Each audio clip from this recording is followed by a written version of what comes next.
Il y a deux types de personnes dans ce monde. Celles qui se brisent au premier choc, et celles qui, face à la tempête, se redressent plus haut que jamais. La différence n'est pas la force physique. Ce n'est pas la chance. Ce n'est pas la richesse. C'est l'esprit. Un esprit inébranlable n'est pas né de la facilité. Il est forgé dans le feu de l'adversité, poli par l'échec, trempé par des nuits d'insomnie et des matins où la peur te murmure d'abandonner. Mais un esprit inébranlable ne cède pas. Regarde l'histoire, Edison a échoué 1000 fois avant de faire jaillir la lumière. Lincoln a perdu des élections encore et encore avant de gravir les marches de la présidence.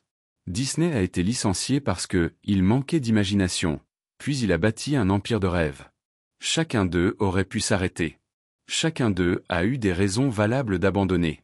Mais ils avaient une chose que la plupart n'ont pas. Un esprit que rien ne pouvait ébranler. Et toi, qu'est-ce qui brise ton esprit? Une critique?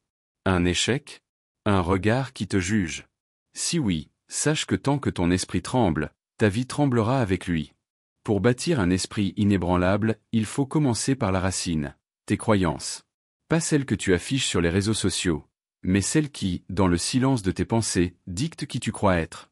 Si, au fond de toi, tu crois que tu n'es pas assez, que tu ne mérites pas, que tu es condamné à échouer, alors même tes victoires temporaires se transformeront en défaites. Un esprit inébranlable n'attend pas que le monde lui donne la permission de croire. Il décide. Il déclare. Peu importe ce que je vois, je sais qui je suis. Peu importe ce que je ressens, je sais où je vais. La discipline devient alors ton bouclier. La clarté, ton épée. Et chaque matin, tu entres sur le champ de bataille avec la certitude que, quel que soit l'ennemi, tu sortiras debout. Mais cela exige un prix. Tu devras tuer les habitudes qui t'affaiblissent. Couper les voies qui te tirent vers le bas. Et embrasser le silence inconfortable où ton esprit se reconstruit. Souviens-toi, un corps musclé impressionne, mais c'est l'esprit solide qui construit les empires. Souviens-toi de ceci, ta plus grande arme n'est pas ton talent, ni ton argent, ni ta chance. C'est la forteresse de ton esprit. Car la vie te dépouillera. Elle te prendra ton confort. Elle brisera tes plans. Elle pourra même t'arracher ceux que tu aimes. Mais si ton esprit est inébranlable, rien ne pourra te voler ton pouvoir.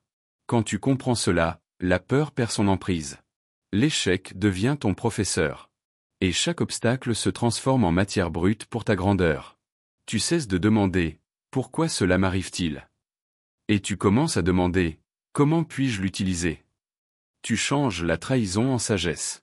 La perte en faim. La douleur en arme. Les faibles voient la tempête et courent se cacher. Les inébranlables hissent les voiles et chevauchent le vent. Les faibles prient pour des jours faciles. Les inébranlables prient pour avoir la force d'affronter les jours les plus durs.